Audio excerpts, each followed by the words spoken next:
नमस्कार दोस्तों, आप सबों का बहुत बहुत स्वागत है यूट्यूब चैनल एमएस एडवाइजर में। और दोस्तों, इस वीडियो में हम लोग डीएलएड कोर्स 510 के सैंपल क्वेश्चन पेपर का पार्ट नंबर 2 करेंगे। जैसा कि दोस्तों इसके पिछले वीडियो में हम लोगों ने डीएलएड कोर्स 508, 509 में तीन सैंपल क्वेश्चन पेपर किए हैं और डीएलएड कोर्स 510 में भी एक सैंपल क्वेश्चन पेपर किए हैं। अगर आपने उन सभी वीडियो को नहीं देखा है तो उन सभी वीडियो को आप देख लें।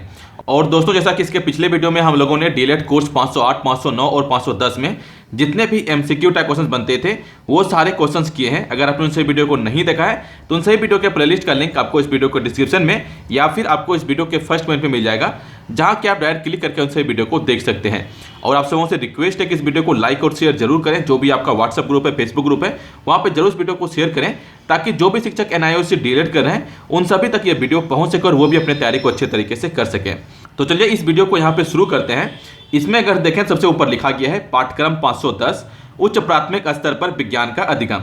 और जैसा कि आप सबको पता है कि एग्जामिनेशन के लिए टोटल 3 घंटे का टाइम रहता है और उसमें अधिकतम मार्क्स जो है वो 70 रहते हैं। तो सबसे पहले यहाँ पे क्वेश्चंस के पैटर्न की बात करें तो इसमें टोटल जो है 3 पार्ट में क्वेश्चंस होते हैं, जिसमें कि फर्स्ट पार्ट में टोटल 10 ऑब्जेक्टिव टाइप क्वेश्चंस होते हैं, जिसमें कि आपको प्रत्येक क्वेश्चंस के सही आंसर के लिए 2-2 मार्क्स इसमें दिए जाते हैं। और पार्ट सेकेंड में इसमें जो है 10 लघुत्तरीय प्रश्न होते हैं, जिसमें कि आपको 6 क्वेश्चंस के सही आंसर देने होते हैं और इसमें प्रत्येक क्वेश्चंस के सही आंसर के लिए आपको 5-5 मार्क्स इसमें दिए जाएंगे।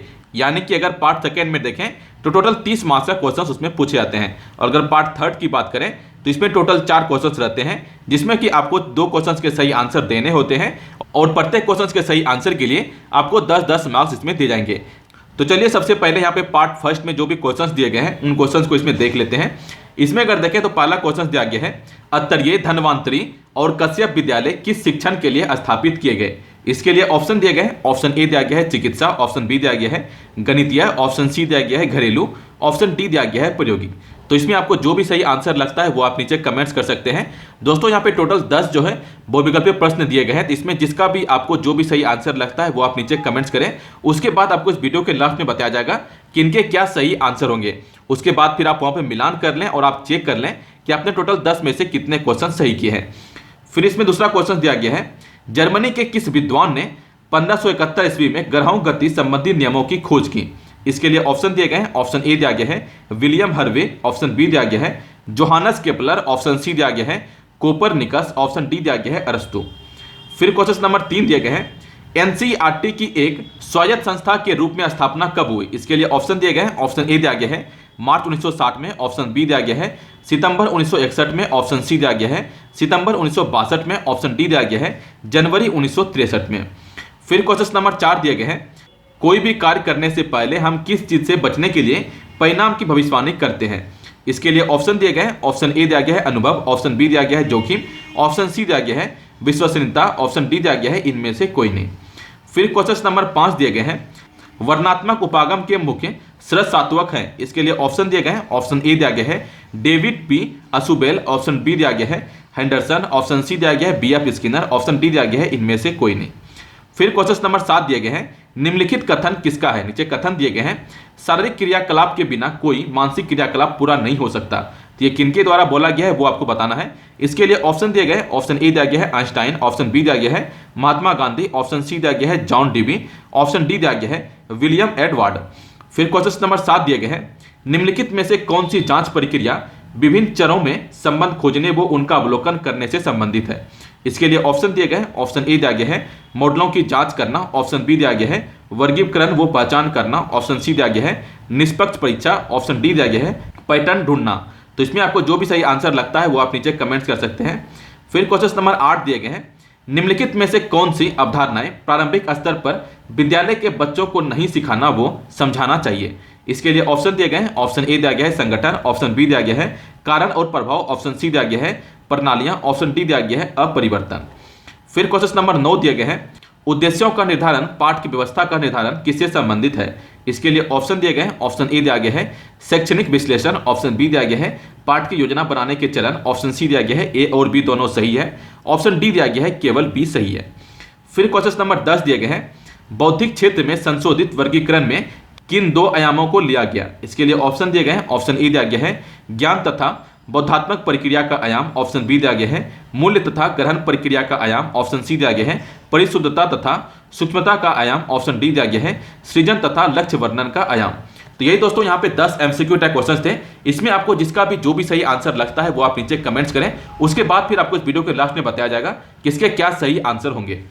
फिर अगर पार्ट बी की बात करें तो इसमें आप देख सकते हैं कि सेकेंड पार्ट में जो है यहाँ पे ऊपर लिखा गया है इस भाग में 10 लघुत्तरीय प्रश्न हैं, इनमें से किन्हीं 6 प्रश्नों के उत्तर लगभग 250 शब्दों में दीजिए, प्रत्येक प्रश्न के लिए 5 अंक निर्धारित हैं। यानी कि पार्ट सेकेंड में टोटल 10 क्वेश्चन रहेंगे, जिसमें आपको 6 क्वेश्चन के सही आंसर लिखने हैं, जिसमें कि आपको प्रत्येक क्वेश्चन के सही आंसर के लिए आपको 5-5 अंक इसमें दिए जाएंगे और प्रत्येक क्वेश्चन का सही आंसर आपको कम से कम 250 शब्दों में लिखना है।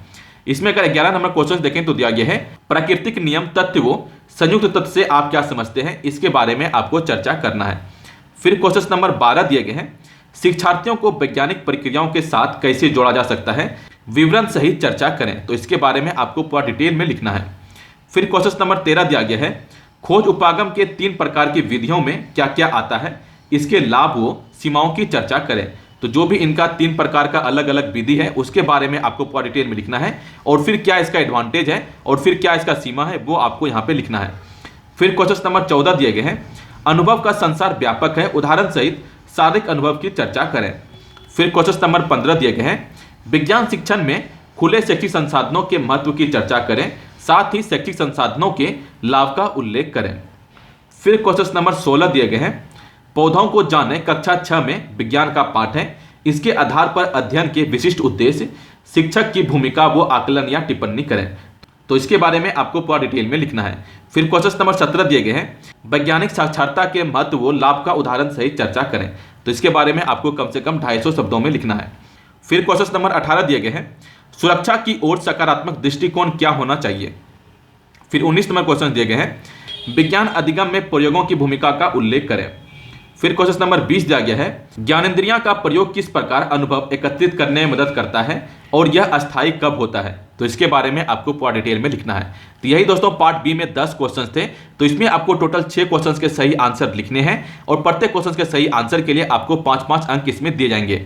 और जो भी यहाँ पे क्वेश्चंस दिए गए हैं इसका सही आंसर आपका स्टडी मटेरियल में दिया गया है, तो वहां पे इन सारे क्वेश्चंस का आंसर खोज के आप एक बार उन क्वेश्चंस को जरूर अच्छे तरीके से कर लें। फिर अगर पार्ट थर्ड की बात करें तो यहाँ पे देख सकते हैं ऊपर लिखा गया है इस भाग में 4 निबंधात्मक प्रश्न हैं, इनमें से कोई 2 प्रश्न, प्रत्येक के उत्तर 600 शब्दों में लिखें, प्रत्येक प्रश्न के लिए 10 अंक निर्धारित हैं। तो पार्ट थर्ड में जो है टोटल 4 क्वेश्चंस रहेंगे, जिसमें आपको 2 क्वेश्चंस के सही आंसर लिखने हैं और प्रत्येक क्वेश्चन का सही आंसर आपको कम से कम 600 शब्दों में लिखना है। इसमें अगर देखें तो क्वेश्चन नंबर 21 दिया गया है वैज्ञानिक विधि के 8 चरणों की चर्चा करें। तो इसके बारे में आपको पूरा डिटेल में लिखना है। फिर 22 नंबर क्वेश्चन दिए गए हैं बच्चों को अपने प्रयोग अथवा अवलोकन का रिकॉर्ड बनाना और उसे संप्रेषित करना क्यों आवश्यक है। फिर क्वेश्चन नंबर 23 दिए गए हैं करके सीखना विज्ञान शिक्षण का मूलभूत सिद्धांत है, प्रायोगिक कार्य को सबसे प्रभावी बनाने के लिए विज्ञान शिक्षक को किन बातों का ध्यान रखना चाहिए। फिर क्वेश्चन नंबर 24 दिए गए हैं विज्ञान किसी व्यक्ति विशेष के लिए नहीं अपितु संपूर्ण मानवता के लिए है, चर्चा करें। तो इसके बारे में आपको पूरा डिटेल में लिखना है। तो ये दोस्तों डीएलएड कोर्स 510 के सैंपल क्वेश्चन पेपर थे और कुछ इस टाइप का क्वेश्चन जो है आपसे एग्जाम में पूछे जाएंगे। और जो भी यहाँ पे शॉर्ट या फिर लॉन्ग आंसर टाइप क्वेश्चन दिए गए हैं ये सारे क्वेश्चंस काफी इंपॉर्टेंट क्वेश्चंस हैं, इसमें से क्वेश्चंस आपके एग्जाम में रह सकते हैं, इसीलिए आप इन सारे क्वेश्चंस का आंसर आप अच्छे तरीके से कर लें और इन सारे क्वेश्चंस का आंसर जो भी आपके स्टडी मटेरियल दिए गए हैं उसमें आपको मिल जाएगा, तो वहां से आप सारे क्वेश्चंस का आंसर कर लें।